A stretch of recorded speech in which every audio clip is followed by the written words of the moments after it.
গ্রামের একদম শেষ প্রান্তে একটা ছোট্ট বাড়ি ছিল। সেই বাড়িতে থাকতো সুমি নামের একটি ছোট্ট মেয়ে। সুমির বয়স খুব কম থাকতেই তার নিজের মা মারা যায়। মা মারা যাওয়ার পরে সুমির জীবনটা একেবারেই ফাঁকা হয়ে যায়। মা বেঁচে থাকতে সুমি যত আদর যত্ন পেত সব এক নিমিষে হারিয়ে যায়। মা মারা যাওয়ার পরে সুমির জীবনে এক নারী আসে, সৎ মা সুমাইয়া। প্রথমে কয়েকদিন ভালো ব্যবহার করলেও ধীরে ধীরে তার আসল রূপ বেরিয়ে আসে।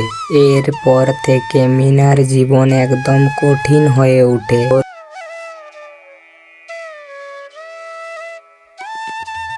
ভোর হতেই তার সৎ মা বলে উঠল, আমি বাজারে যাচ্ছি, ফিরে এসে যদি দেখি কোনো কাজ বাকি আছে তাহলে তোর হবে।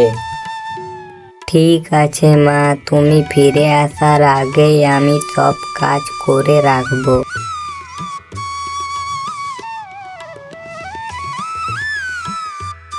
বাইরে থেকে সুমাইয়া অনেক কিছু খেয়ে আসে। আমি বাইরে থেকে খেয়ে এসেছি, তুই তোর নিজের মতো খেয়ে নে।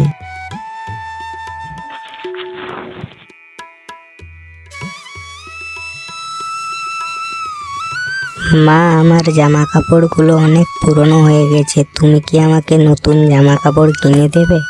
বড্ড মুখ তোর, তোর মা নেই বলে কি তুই আমাকে জ্বালাচ্ছিস? যা এখান থেকে, আমি কোনো জামা কাপড় কিনে দিতে পারবো না।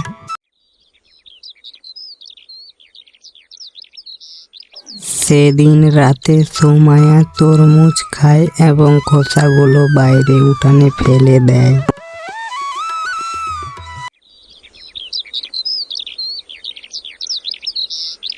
সুমি সকালে উঠে উঠান ঝাড় দিতে গিয়ে দেখে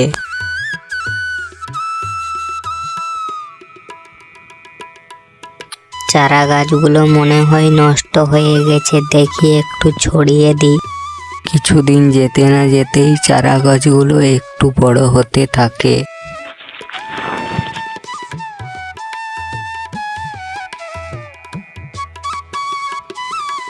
এই তো চারা গাছগুলো অনেক বড় হয়ে গেছে।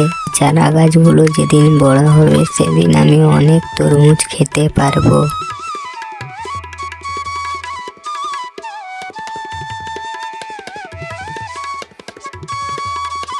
সুমি, সুমি, উঠানে এসব কি হয়েছে?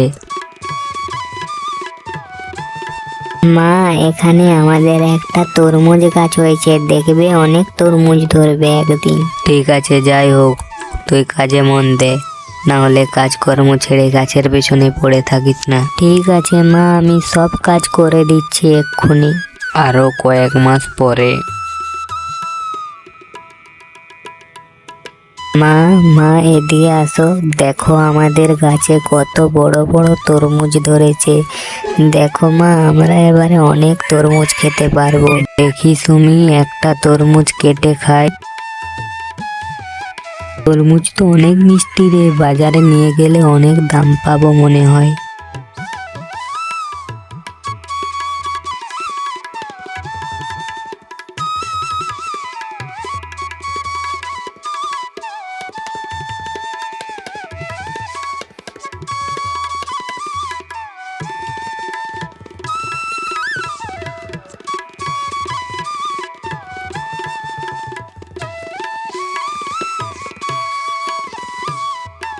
তরমুজ আছে গো, তরমুজ, মিষ্টি মিষ্টি তরমুজ নিয়ে যান ভাইয়েরা বোনেরা, খুব ভালো ভালো তরমুজ আছে, নিয়ে যান। অনেক টাইম।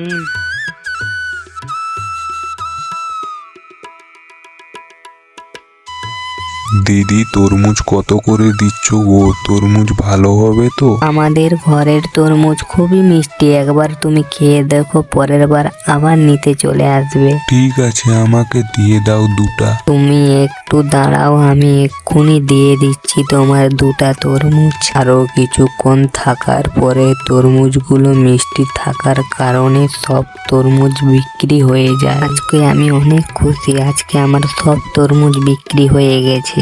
এইভাবে বেশ কয়েকদিন তারা তরমুজ বিক্রি করতে থাকে।